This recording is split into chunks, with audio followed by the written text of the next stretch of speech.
Really cool. All right, so I had gone through here and just kind of quickly whipped up my four-letter word. As you can see, it's the greatest word in humankind. So there you go. So what I've got here is kind of my basic colors, right? I've got my primaries here. Now, ahead of time, you may want to take your time and kind of mix up any other colors that you know you want to use. If green is your absolute favorite color, then take your time to mix up your color green. But what color green you want to use is totally up to you. So, for example, I could just kind of do, maybe 2 scoops of yellow and 2 scoops of blue, 2 scoops of raisin, too. All right, so here's the thing. Yeah, raisins, like Raisin Bran, 2 scoops of raisins? No? Too early, I don't know.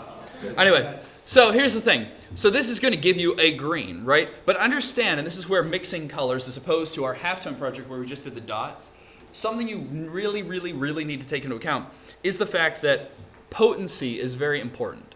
Your blue is a darker color than your yellow. It's going to totally blank out that yellow. So yes, I did get a green color, right? But that is a really dark. It's not a pretty green, right? So you may want to double up on my yellow here. Give it a little bit, let's see, a little bit more yellow to it. That's still not really enough.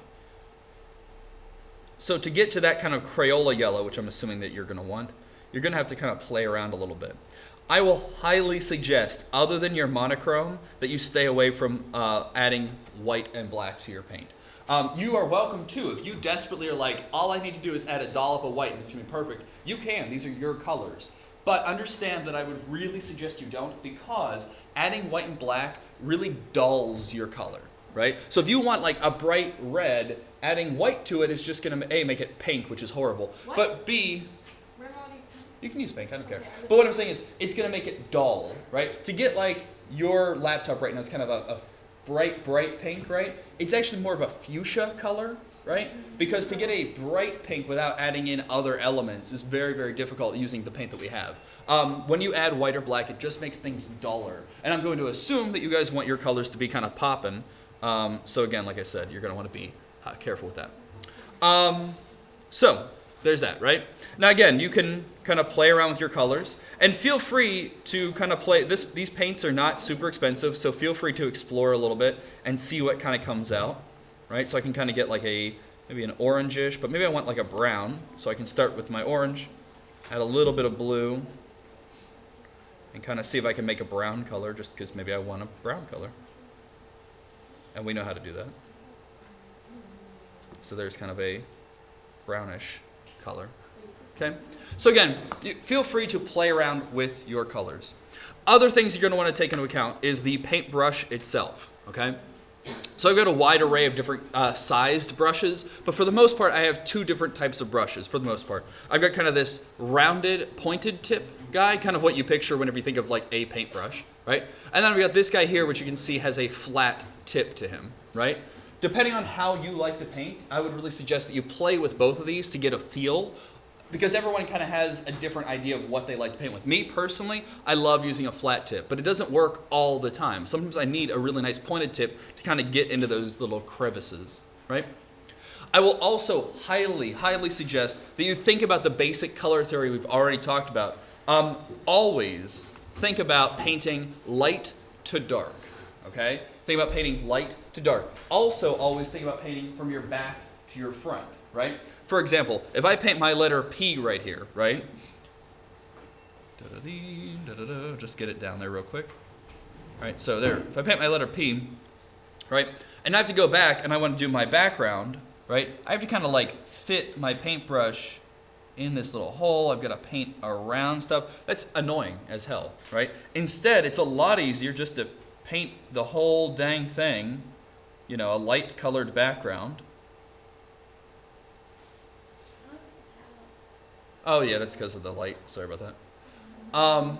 Paint that, right over top, let it dry. Now obviously mine's not dry, so bear with me. But you let it dry, and then just paint over top of that, right? That way you don't have to try to fit into these little nooks and crannies. It'll just do it for you. Paint literally on top, right? Now that doesn't always work. Sometimes you need to paint your letter first, or you get the idea. But for the most part, think about painting your background first, working up to your letter, because that's the object, not the negative space. And then also think about painting light to dark. Again, sometimes you'll have to break those rules, and that's fine.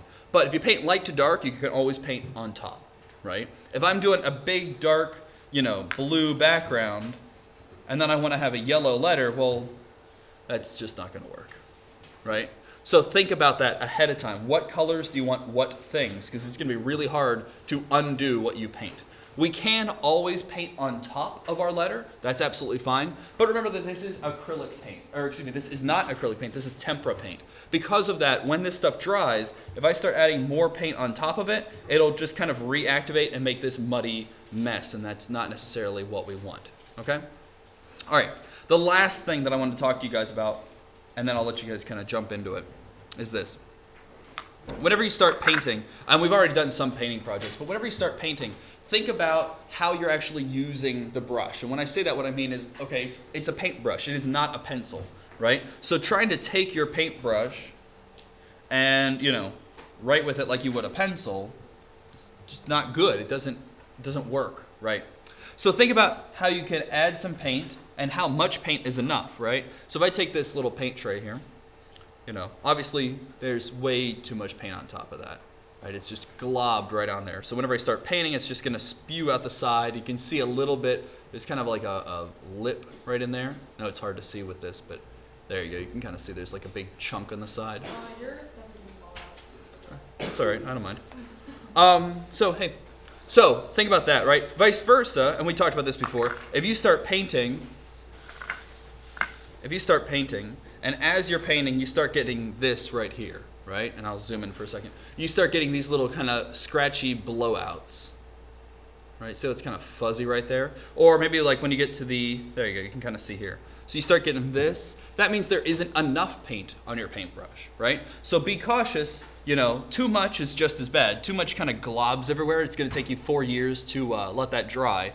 And even when it does dry, it's never going to look nice and flat and crisp. Instead, it's going to look kind of globular and it's not good.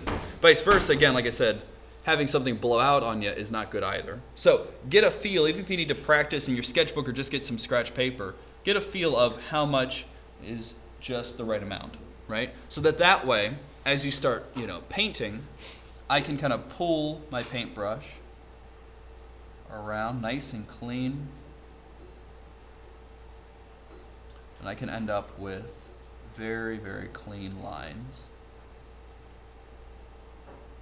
Now, a couple tidbits for you. If you find that while you're painting, you get kind of this wobbly line and you're not happy with it, right? Again, I would highly suggest that you just go and kind of practice, grab a piece of scratch paper and just kind of get comfortable turning your paintbrush around, coloring in, a simple square, something like that. Learning to control the paintbrush. That being said, if you're in a rush, maybe it's the last day and the deadline's coming up, what I would highly suggest, again, is use your other hand. I'll zoom out so you can see what I'm doing. Use your other hand, or even if you want to, use like a stick or another paintbrush or something as kind of a rest for your hand. They sell these basically big long dowel rods that are called mahl sticks, but your hand does just as well. So I'm going to kind of put my hand here and basically let my other hand sit on top. And that way I'm not kind of like pressed into the paper. I can kind of gingerly place my hand, find my placement, kind of pull it right down on in. And again, whenever you start seeing those fuzzy lines, I'm starting to get them a little bit, just load up your paintbrush again and keep going. Instead of totally depleting your paintbrush, kind of get a good line and then get more paint on there. You don't have to go until it's empty. Find your edge and get a nice, crisp edge on these squares. Okay? Take your time. And again, find your edge. I personally am a big fan of pulling my paintbrush, pulling it like I am right now toward me. If you find that you like to push your paintbrush, you're welcome to try, but it's going to be a little hard because whenever you push it, you kind of lose control over it. And the whole name of the game is control.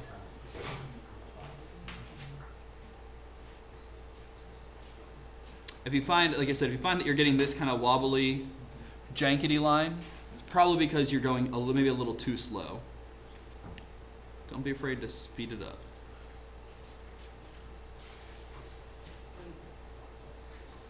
Okay. And pretty soon, you'll have nice, crisp, clean lines. Cool? Awesome? Like I said, play with the paint brushes, play with their paint. I would highly, highly, highly suggest that you guys get some scratch paper and play around before you just jump onto your good paper. Only because if you jank up on your good paper, well, you've kind of got yourself over a barrel. Cool? Awesome? Take your time, do what you got to do. Thanks, guys.